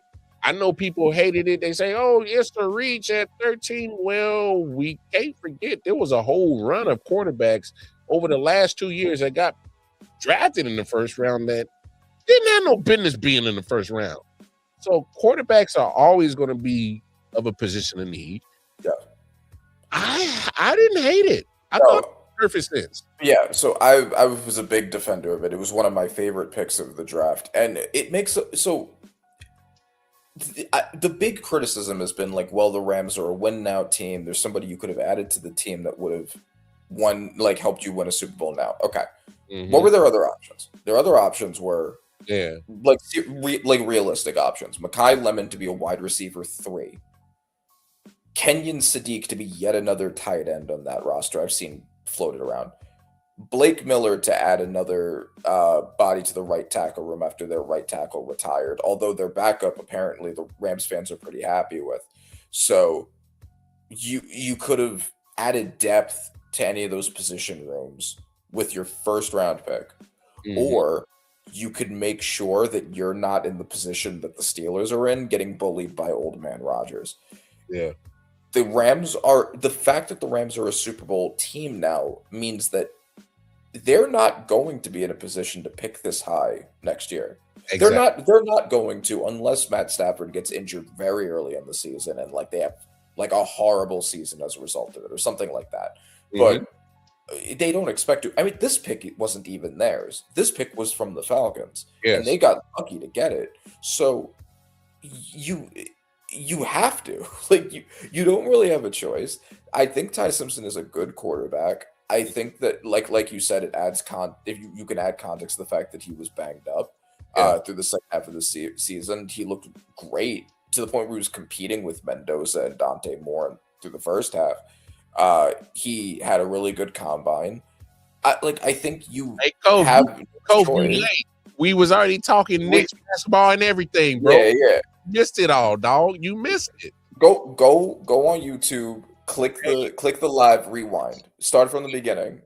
Hey, shout out to my man Kofi Weeson. He's a fellow Knickerbocker. He loves his Knicks too. So we talk all about him. I talk all about him. Hey, he feeling all great. Hey, rewind it, Kofi. Go back to the beginning, because I even let my man Randy come in popping this shit about the Knicks. So go ahead. I don't get how they're comparing it to Jordan Love as if it's a negative thing when we know now in hindsight that it worked. It worked. This was their chance to get a quarterback to follow Stafford. He's going to be learning behind Matt Stafford. Yes. Off an MVP season. He's going to be with Sean McVay. How's that a bad thing? He's going to have Puka and Devontae Adams to throw to. How's that a bad thing? Hey, I think that they should have. Yeah, right. I would have, if I was the Rams, I maybe would have taken a wide receiver instead of a tight end in the second round to kind of make up for it. They got CJ Daniels. We'll see how he ends up being. But no, the Ty Simpson pick was the correct pick. It was the obvious correct pick. Getting a depth player to an already completed roster was not more important than this. It just wasn't. So I loved the pick. Some other picks that I loved. Ruben Bain at 15. An insane steal for the Buccaneers, who had a phenomenal draft in their own right. They got Keontae Scott on day 3, who a lot of people thought was going to be like a second to early third round pick. He's going to be in the corner. Yeah. Ted Hurst, they got him at a really good position. I love Ted Hurst. Yeah, no, they had an awesome draft, so I loved that. Keith Abney was Oh my my steal of the draft in He the goes to 5th Detroit. round. Wait, I thought he went to Detroit. Yeah, he did in the Okay. 5th round. Yeah, no, Awesome. I'm just talking picks in general. Yeah, he went to Detroit, 5th round. I love Keith. Should have been a 2nd round player. Absolutely baffling, but he's the steal of the draft to me, like incredible value there. Very needed in Detroit, especially with their secondary situation that they had. Yeah, Very needed. Yeah, for sure. I loved the Giants draft, of course. I know that there's some controversy that we didn't take Caleb Downs. I am happy we didn't. We Arvell Reese, who by the way is a linebacker, he's not going to be an edge player. He was almost exclusively a linebacker for the vast majority of his career. He gives edge upside and edge depth, especially when we trade Kayvon Thibodeau. But he is going to be playing next to Tremaine Edmonds. Harbaugh has already said so. So you get an elite linebacker duo right there. Micah McFadden adds depth to that, depending on whether we keep him after the season or not after his 1 year prove it. You get that, and then you get like him to blitz and NASCAR packages with him. Love that. And then Francis Mauigoa filling our guard need, and then potentially a long-term tackle if Illuminor retires or declines or whatever after his contract. So love those picks. Malachi Fields, big body wide receiver in the 3rd round. Love that. Colton Hood, love that. We got a D tackle. It's a big need, but we got DJ Reader in the offseason later on to fill that hole up. Yeah, I saw that. Jack Kelly, like him, like just phenomenal draft from the Giants. I'm definitely forgetting somebody. Look, love Malachi Fields. Yes, I was a big fan of Malachi Fields. My man may not be the fastest, but I think he's 6'4", like 220, something like that. But the guy he'll route you up for the size that he's at. Love his route skills. Yeah, and a contested catch monster with that That's what I'm size. saying. When it comes to that contested catches, he's coming down with the football 9 times out of 10. Yeah. Again, definitely a different contrast to Malik Neighbors. So Malik Neighbors is going to be the more speedy guy. Yeah. But I kind of compared Malachi Fields to a taller Anquan Bolden. Yes. And that's not a bad thing. Not a bad thing at all. JC Davis was the one I forgot. So more online depth, cannot be bad at that. Can play tackle or guard. Hell yeah. Absolutely. And another steal who should have gone higher. So love the Giants draft. I'm absolutely thrilled with it. I thought the Browns had a fantastic draft again. I expect all those guys to be contributors.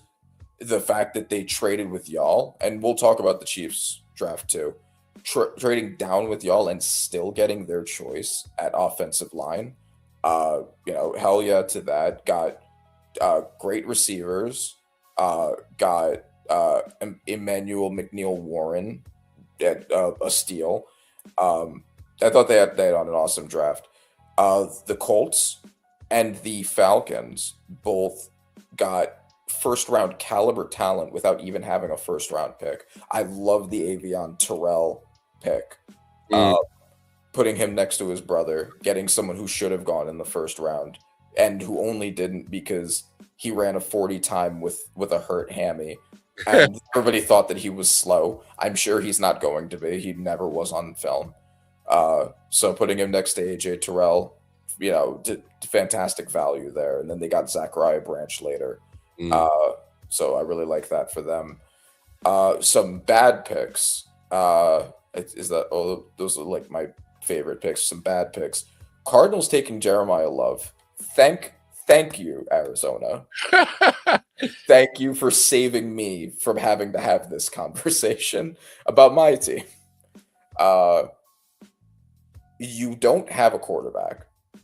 You don't have an offensive line. You don't have a right tackle. You need a right tackle. You need edge. And you take a running back to put behind your bad offensive line next to your bad quarterback. And Oh man, you make him the running back with the most guaranteed money in the NFL off the bat with nobody to block for him. Well, I hate that for them so much. look, I'm just gonna say this. The best way to help out a trash online is to run the ball. And he's a damn good running back.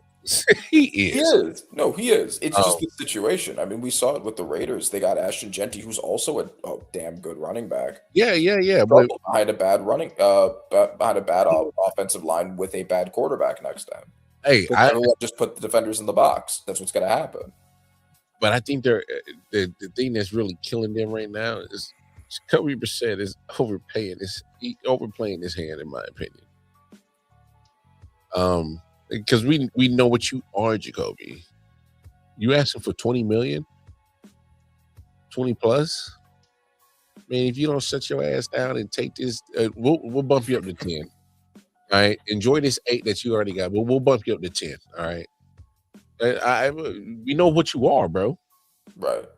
Like, just because you're the best option on what you got on the team doesn't mean that you are worthy of the actual pay scale, bro. Like, don't overplay your hand. Because I think that's why they end up drafting a quarterback, and then that's why they brought in Gardner Minshew. Yeah, and that was another kind of baffling move. I think they were correct to take a quarterback at some point, but they didn't need to take him that high. And Carson Beck, of all the quarterbacks that were available, I don't really get why him. I can't explain that. All right. I got nothing for you on that one.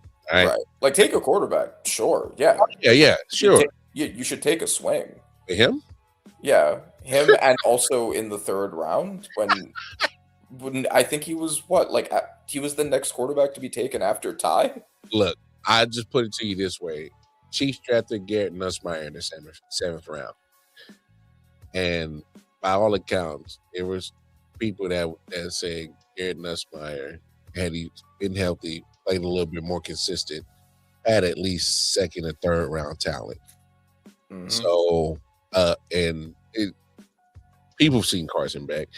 Who wins a national championship and the team says, we're good? Who? Oh, Carson Beck. Yeah. I mean, say what you want, but if you are that coveted, loved, talented, and we just won a national championship, I'm not saying if you want to leave, I mean, by all means. Huh? Yeah. That's enough for me. Yeah, exactly. Yeah, I didn't really get that one. And then on top of it, like I said, their biggest need was right tackle. They didn't take a single tackle in that whole draft. So I hate that for the Cardinals. Like, top to bottom, Randy, to me, that's a mess. We are talking about the Arizona Cardinals. Yeah. Who are not known for being the most smartest, business-minded, football-minded for sure, organization. Yeah. Then that's the thing. So that is, Love was probably my second least favorite pick of it. It's my second least favorite pick of the 1st round, potentially. My least favorite was his backup was also taken in the 1st round. It was 32nd to the Seahawks. Man.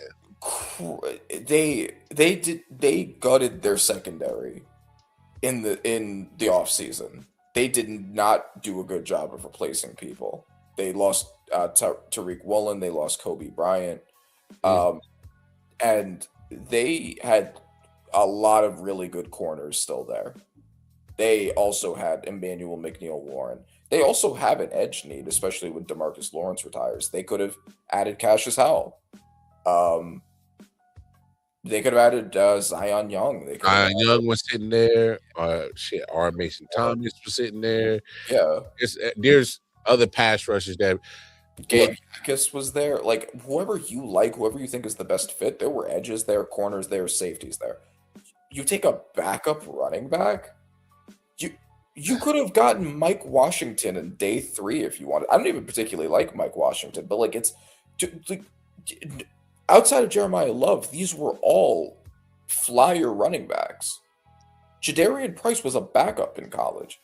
Like, and I get, because we just had the conversation with, like, you know, Jalen Brunson, Isaiah Likely, whatever. It's just like, well, you can be a 2 and then have the talent to be a 1, just not have the opportunity. And like they're saying that about Price. Like, okay, whatever.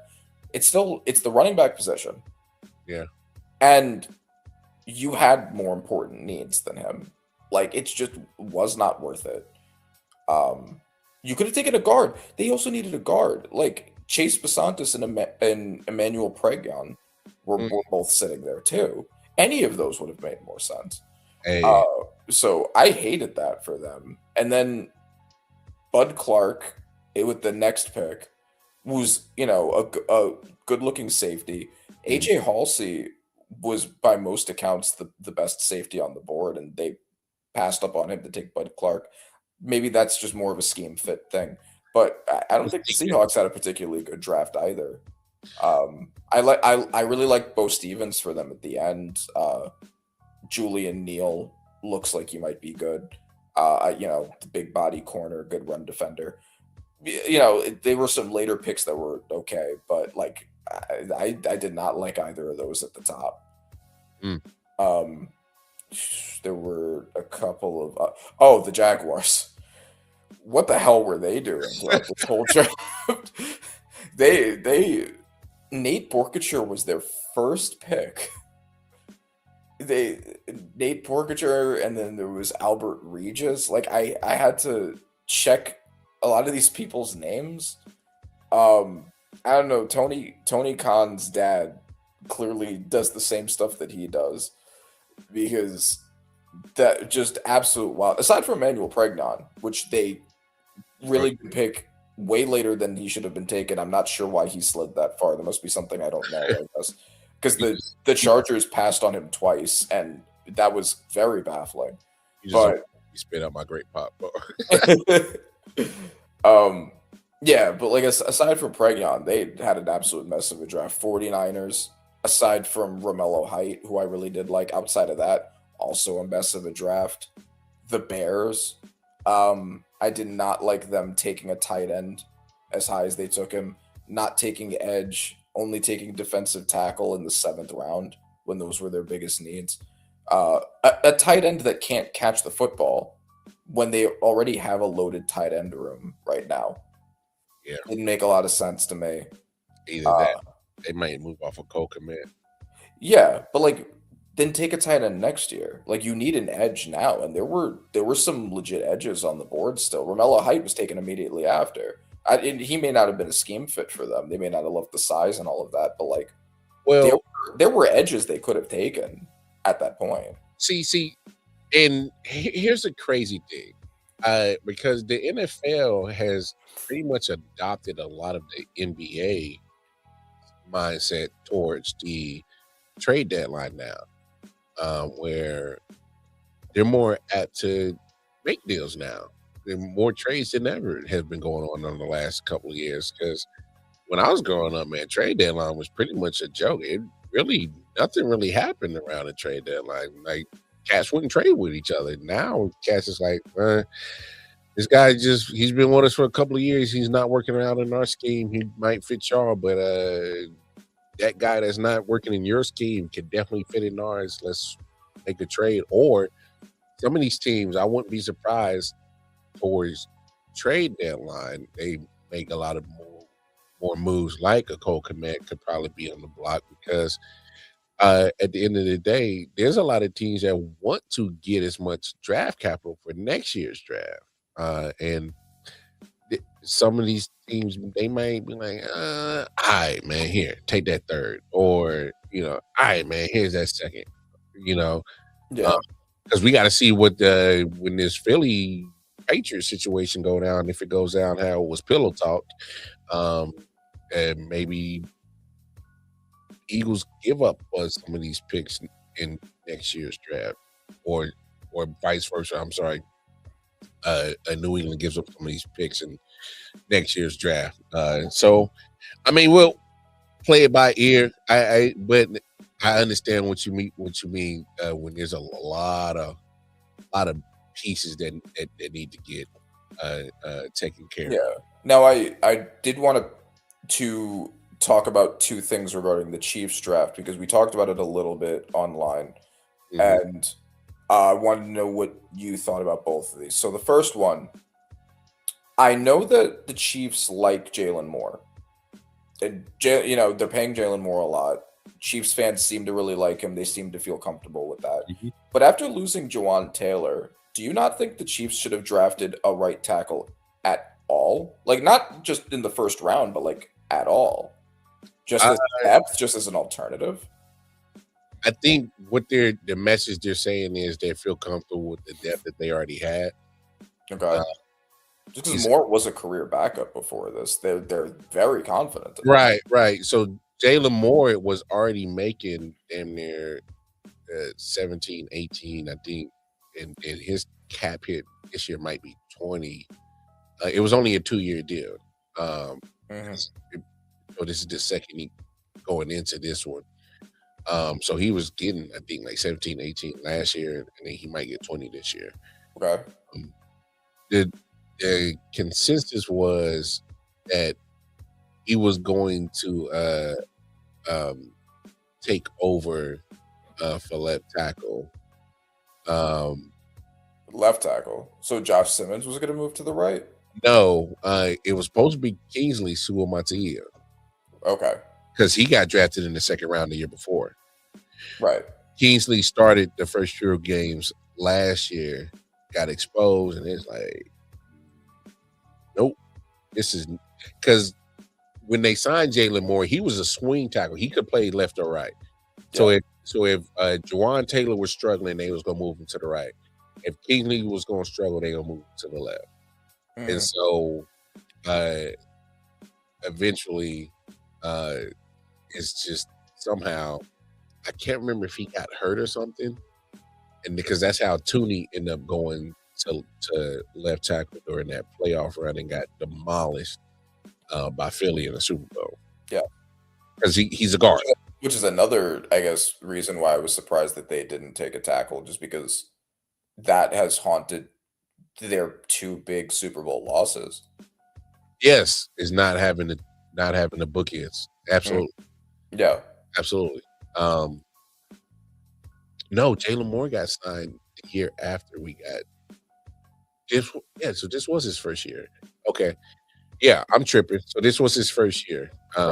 This past season, I got my seasons all backed up, all jacked up. So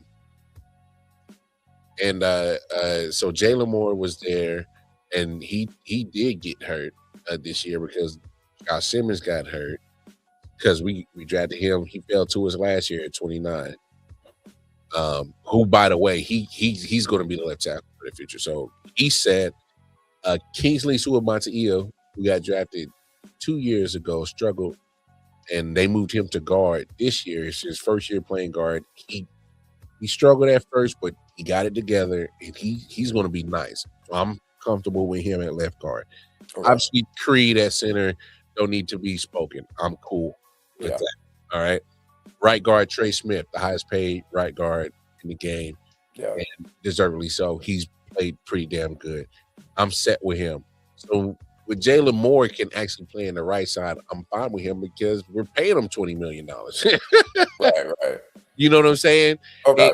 And Issa Pole, who did play last year as an undrafted free agent, loved if he could have stayed on to the team, but the numbers game got in the way. He got cut at the training camp.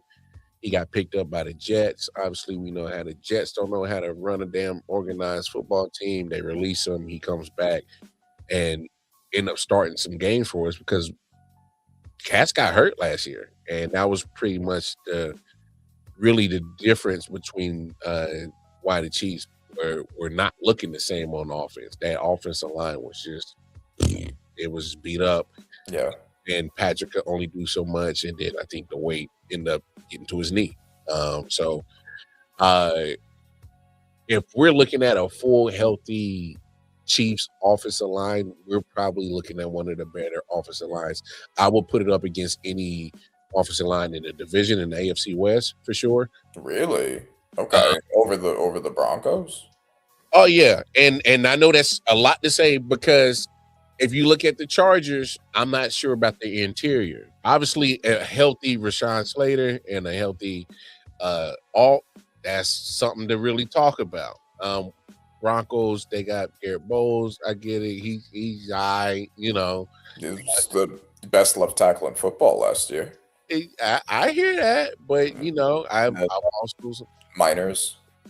I've seen Garrett Bowles get exposed by even old man Khalil Mack, and I get it. That's still Khalil Mack, but like old man and Khalil Mack still giving them that work. And I look, because I see the guy twice a year, and I'm not crazy about the guys, but he does his job.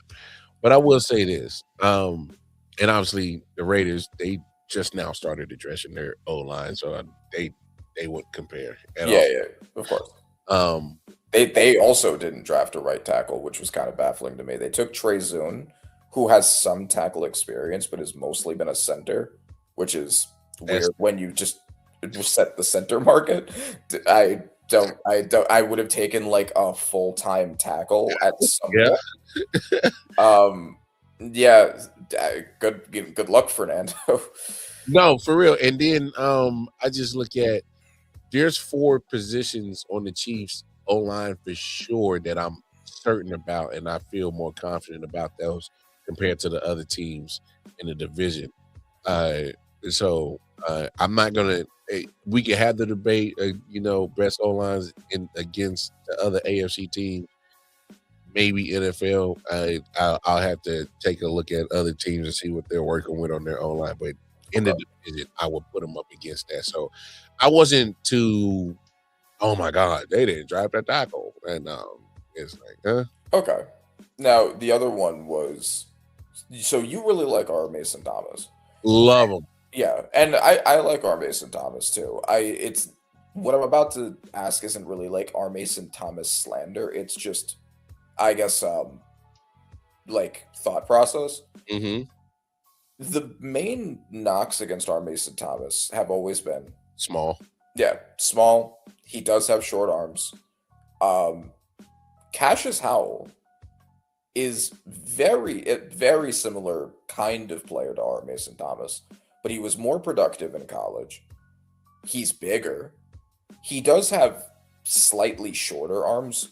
Cassius Howell has the shortest arms ever recorded for an edge player, but R. Mason Thomas is only slightly longer arms than he is, and he's overall a smaller person than Cassius Howell. What do you think the logic was for taking R. Mason over Cassius? I think it's just legit speed. Okay. Like R. Mason Thomas gets off that.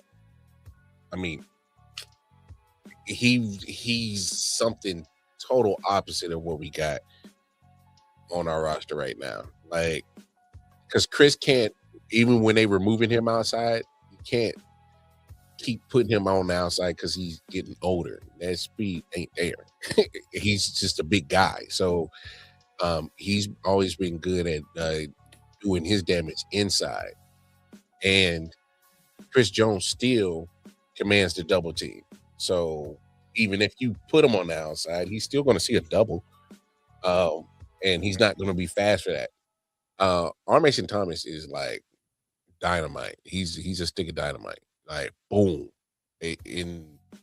I know with him being a smaller DN, he's going to have to literally fight to be a presence in the run game.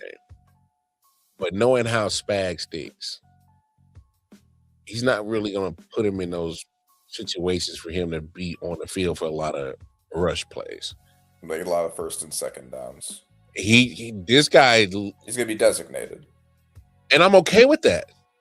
To be just a designated speed rusher, wreak havoc, because that's pretty much what the guy did, is wreak havoc as a 3-down player, and that's kind of what harping and got some injuries on him. It's because I don't think he's meant to be a 3-down player, but Oklahoma obviously needed him. yeah. But no, R. Mason Thomas, I think he's just going to be like literally, hey man, like that stick of dynamite and throw that shit on 3rd down, boom, and let's because that's our problem. We didn't get off the field 3rd down. We statistically, you can say, oh man, Chiefs got top 10 total defense. Yes, but if you watch these games, these cats were not getting off the field on 3rd down. They weren't, and they're not causing turnovers. This guy is a stick of dynamite. He's either going to sack, strip, fumble, or he's getting us off the field on 3rd down. He's a closer. I loved that pick. There was just so much that the Chiefs did, especially just defensively, even outside of him. I know people got to knock on Peter Woods, but the man, he's going to see a lot of one-on-ones, and I will put my money on a lot of one-on-ones for Peter Woods. Yeah. I was actually going to say, I actually liked the Chiefs' 1st round. Mansour Delane, I know that there's a lot of criticism about the trade up. I get it. The Commanders and the Saints both have a corner need. They have taken him. Yeah. So I think just making sure, like, look, we don't have corners now. We gave up our 2 best corners. Let's make sure we get the best one now. I understand doing that, like, and also just doing that instead of paying the corner a lot that you have to move resources around. I get the logic of that. And then Peter Woods, I really liked that pick. He is a bit undersized for an interior defender, but he gives you some pass rush upside. If you get the 2024 version of him, if Spags is able to unlock that, then you would have just gotten the top 10 to 5 player in most people's drafts before this year. At the bottom of the 1st, he even offers edge versatility, and he was pretty productive there. So I like the Peter Woods pick a lot. I think it makes perfect sense to take a chance on someone who was that good only 1 year prior. Absolutely. And I also think that Clemson players got a lot of slack because they all declined at the same time. I think a lot of that was coaching more so than the player talent. And I think a lot of Clemson fans seem to agree with that. I didn't mean to cut you off, though. Go. No. What are you saying? It's funny you said it. Dabo Sweeney, your gig's almost up. It's actually up. I don't know why. It must be some sentimental shit that they love you, that they're not just gonna boot you out. But regardless, Peter Woods is going to see a lot of one-on-ones. Mansour Delane, and yeah, I'm not gonna lie. Initially, once I took my feelings out of it, I hated it. I'm like, why would you're chasing your tail? You just let go, and then because we got to. Trey McDuffie's still 25, and I get it. Because to be honest, I kind of saw the writings on the wall anyway. Once down the back end of the season, once the Chiefs were out of contention, Christian Fulton started to get healthy, played better. Noah Williams, rookie, was playing well. So I like Noah Williams from last year's drafts. And see, there was some things that I'm like, wait, secondary is actually playing pretty well without McDuffie because he had got hurt down the stretch.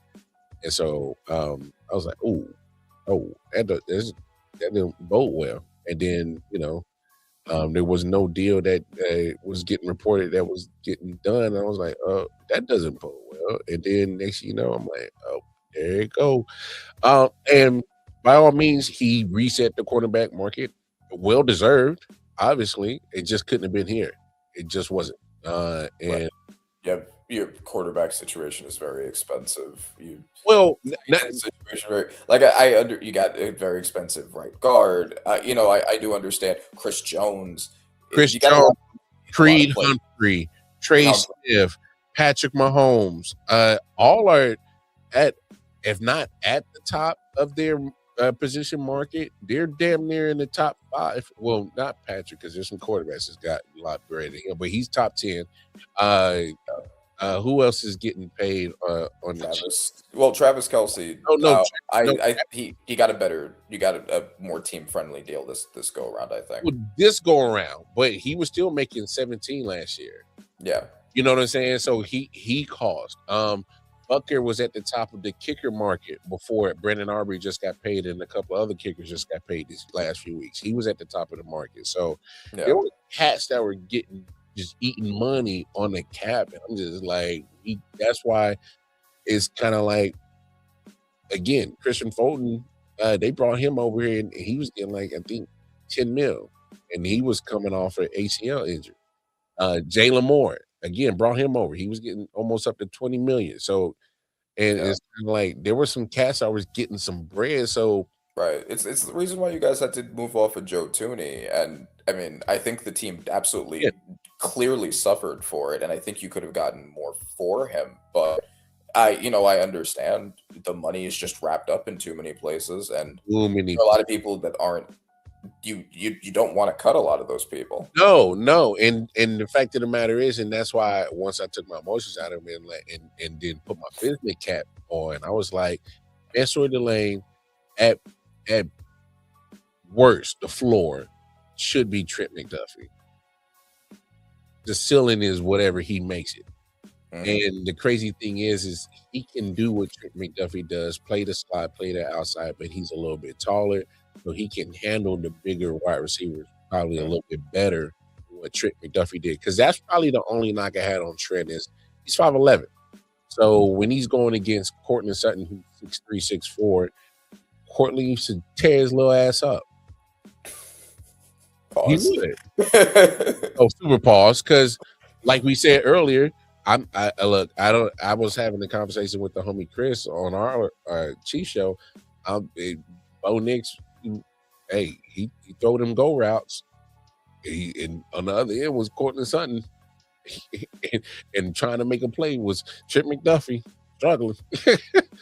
So, and I'm like, and it's nothing against Trent. I think Trent, in my opinion, right now is top 3 corner.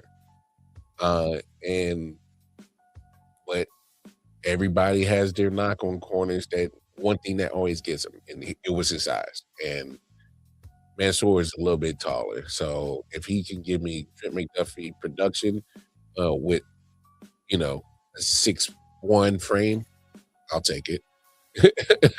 And he's cheaper. I'll take it. So okay.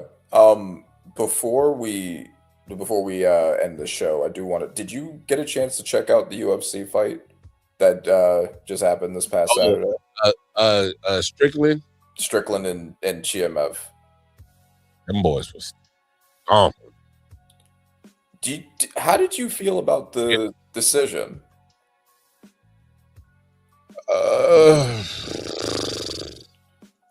I mean, at some point in time, if the refs feel or the referees or the scorecards or whoever's keeping score, they feel like the one guy was pushing the fight a little bit more, I guess, in the last moments, if they feel like they were tied going into that last round, they'll probably give it to that person. If they feel like they got the momentum. I really struggled to understand because, I mean, when I watched that fight, it was a very competitive fight, obviously. Chimaev had 9 takedowns on him. He controlled him on the ground for about double the time. The only time... You know why? Well, hold on. Let me... Yeah, go ahead. Strickland only had him at any point on the ground because Chimaev accidentally pulled him on top of him. Mm-hmm. And he was on for a couple of minutes, and Chimaev had great ground defense to get himself back up relatively quickly. The Strickland had more significant strikes, but not by a huge margin. I really I don't get, you're giving this guy his first loss in that narrow of a margin when he dominated Strickland on the ground, easily had round one. All the other rounds were relatively competitive. I struggle with that decision. You answered your own question. Have you not noticed that in how they've been judging the UFC fights lately, they want these guys to stand up and fight. If you are a complete MMA fighter and you have all the disciplines and you are killing a motherfucker on the ground and you start hearing these boos, it's because they want these guys to stand up and fight. They want you to win your matches by actually fighting and not showing a discipline no more. I think that's a trend that I've been noticing. I think that's true. I don't know if that's 100% the reason, but I can understand why. It's because it entertains. That's how you get the people entertained. They're not gonna want to tune in to like, I think, no disrespect, I think that's why Khabib is no longer in the UFC. He's not going. He's a MMA fighter where he's going to explore all the disciplines, and if that is my strength and you are weak against this strength, I'm going to exploit that. He had no problem keeping the guy on a damn mat for a whole 5-minute round. And no, I get it. I mean, he retired voluntarily, but then like just have a boxing league then. Like if that's what you want, like why would you include grappling and then punish them for grappling? Like, you decided you wanted it to be the best among all disciplines. Okay, Chimaev is the best among all disciplines. That's why he was undefeated going into this. Exactly. How are you going to punish him for doing the thing he's best at when that's the framework you've created? It's because, Randy, they want you to have the disciplines, but they don't want you to have the disciplines. They want you to show and display that you can have the disciplines, but just give us a little spoonful of it. Just so that if we're trying to educate somebody, some new viewers, and just to educate them. But for the most part, we want you to beat the shit out of each other so we get these views up, bro. We need this money.